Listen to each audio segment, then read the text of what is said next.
Salut à tous, bienvenue sur Cars Effect. Dans la vidéo d'aujourd'hui, je vais vous parler des pannes. Lorsque survient une panne, qu'est-ce qu'il faut faire et qu'est-ce qu'il ne faut surtout pas faire.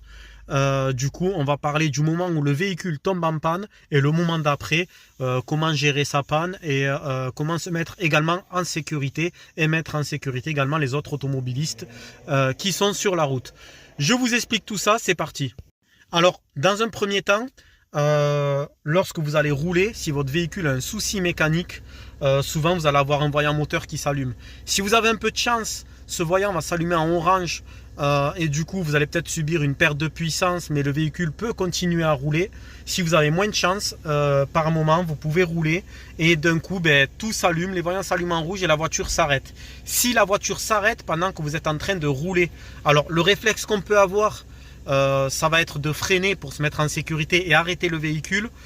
C'est pas forcément le bon réflexe, car selon là où vous êtes, l'idée c'est de pouvoir laisser le véhicule en roue libre le temps de trouver un emplacement pour garer son véhicule. Parce qu'une fois que vous arrêtez votre voiture qui pèse quand même plus d'une tonne, si vous voulez repartir et que le véhicule ne démarre pas, si vous êtes dans une route fréquentée, une nationale, une départementale ou autre, ça peut être très compliqué après pour la circulation et ça peut être aussi très dangereux pour vous. Du coup, l'idée, c'est que si votre véhicule s'arrête pendant que vous êtes en train de rouler, c'est de mettre les warnings dans un premier temps.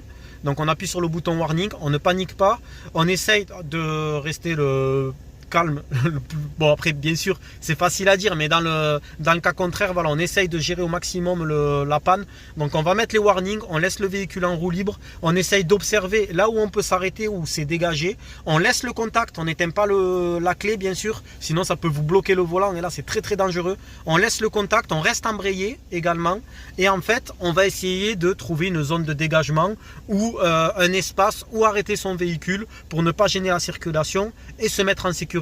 Ça permettra également de laisser votre véhicule là peut-être plusieurs jours, le temps d'être dépanné ou de pouvoir appeler quelqu'un qui vienne vous récupérer ou autre. Au moins le véhicule sera en sécurité. Donc très important, je rappelle, première étape quand la panne survient, ça va être de mettre les warnings pour prévenir les autres automobilistes d'un danger.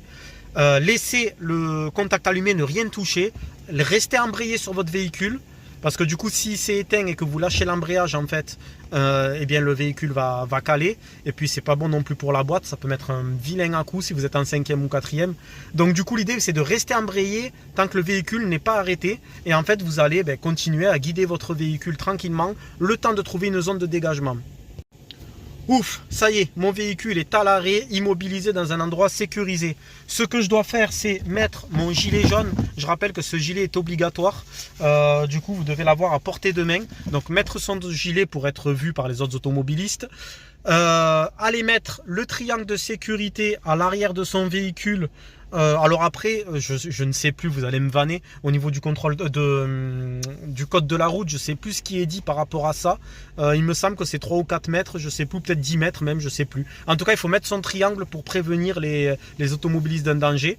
Mettre son gilet jaune et ensuite, vous allez pouvoir déjà diagnostiquer votre véhicule.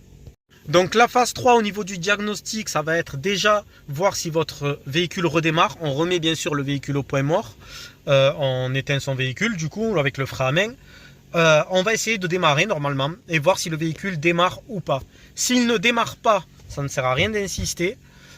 S'il redémarre et qu'il y a un voyant allumé en orange et que le véhicule fonctionne en mode dégradé, donc le moteur qui s'allume en orange, en général, on peut quand même rouler. Par contre, si les voyants sont allumés en rouge, on oublie, on éteint le véhicule, on n'y touche plus, on appelle la dépanneuse directe. Voyant rouge, c'est qu'il y a un danger pour le moteur, que vous pouvez casser votre moteur. Donc là, on évite de laisser tourner le moteur ou autre, on éteint tout et on ne touche plus à rien. Voyant orange allumé, le véhicule démarre. Bon, si c'est juste une perte de puissance pendant que vous roulez, ça ne sert à rien de s'arrêter. Vous pouvez rouler jusqu'à un garage ou essayer de vous mettre dans un emplacement tranquille. Perte de puissance, souvent, voilà, s'il y a un petit souci mécanique, souvent le moteur se met en mode dégradé, ce qu'on appelle un mode dégradé. Le compte tour ne va pas dépasser les 3000 tours minute. Ça évite de monter le moteur en régime pour ensuite l'endommager. Donc du coup, là, vous pouvez quand même rouler tranquillement jusqu'à un garage ou une station ou autre.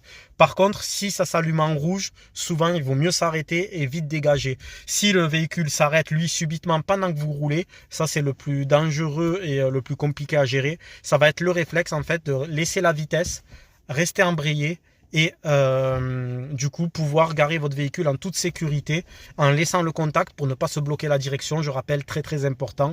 Et là du coup vous allez vous mettre en sécurité. Une fois en sécurité, gilet jaune, on met le triangle, on appelle la dépanneuse, vous appelez votre assurance, vous vous débrouillez. Mais bon, une fois que le véhicule est déjà hors de la route et en sécurité, ce sera déjà pas mal. Voilà pour cette petite vidéo rapide, en espérant que celle-ci vous aura plu. N'hésitez pas à vous abonner, à laisser vos commentaires. Je vous dis à bientôt sur Cars Effect. Salut!